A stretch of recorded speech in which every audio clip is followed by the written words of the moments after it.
जिसने अपनी इच्छाओं पर काबू पा लिया, उस मनुष्य ने जीवन के दुखों पर काबू पा लिया। अब इसी से रिलेटेड महात्मा बुद्ध की एक बहुत ही प्रसिद्ध कहानी सुनाने जा रही हूँ। एक दिन गौतम बुद्ध अपने शिष्यों के साथ एकदम शांत बैठे हुए थे। उन्हें इस प्रकार बैठे हुए देख उनके शिष्य चिंतित हुए कि कहीं वे अस्वस्थ तो नहीं हैं। एक शिष्य ने उनसे पूछा कि आज वह मौन क्यों बैठे हैं, क्या शिष्यों से कोई गलती हो गई है। इसी बीच एक अन्य शिष्य ने पूछा कि क्या वह अस्वस्थ हैं, पर बुद्ध मौन रहे। तभी कुछ दूर खड़ा व्यक्ति जोर से चिल्लाया, आज मुझे सभा में बैठने की अनुमति क्यों नहीं दी गई है। बुद्ध आंखें बंद करके ध्यान मग्न हो गए। वह व्यक्ति फिर से चिल्लाया, मुझे प्रवेश की अनुमति क्यों नहीं मिली। इस बीच एक उदार शिष्य ने उसका पक्ष लेते हुए कहा कि उसे सभा में आने की अनुमति प्रदान की जाए। बुद्ध ने आंखें खोली और बोले, नहीं, वह अछूत है, उसे आज्ञा नहीं दी जा सकती। यह सुन शिष्यों को बड़ा आश्चर्य हुआ। बुद्ध उनके मन का भाव समझ गए और बोले, हाँ, वह अछूत है। इस पर कई शिष्य बोले कि हमारे धर्म में तो जात पात का कोई भेद ही नहीं, फिर वह अछूत कैसे हो गया। तब बुद्ध ने समझाया, आज वह क्रोधित होकर आया है। क्रोध से जीवन की एकाग्रता भंग होती है। क्रोधी व्यक्ति प्राय मानसिक हिंसा कर बैठता है।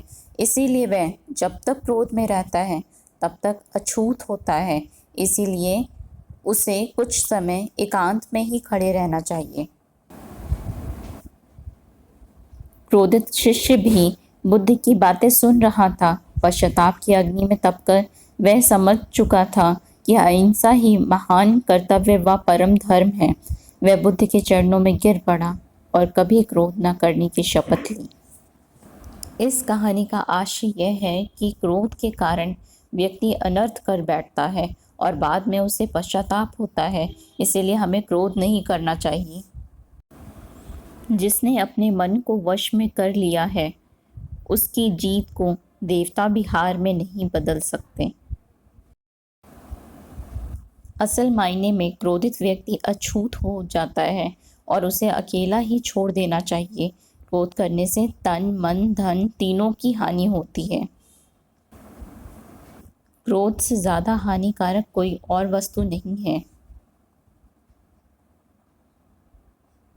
बुद्ध ने कहा भी है, क्रोध को पाले रखना गर्म कोयले को किसी और पर फेंकने की नीयत से पकड़े रखने के समान है।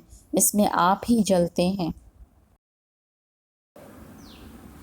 न नग्न रहने से, न सिर मुंडवाने से, न जटाएं रखने से, न बबूत लगाने से, न पूजा पाठ से, न कलाई में धागा बांधने से, न नदियों में स्नान करने से, और न ईश्वर या किसी देवी देवता का नाम रटने से, और ना ही कोई कर्मकांड से कोई मनुष्य पवित्र नहीं हो जाता।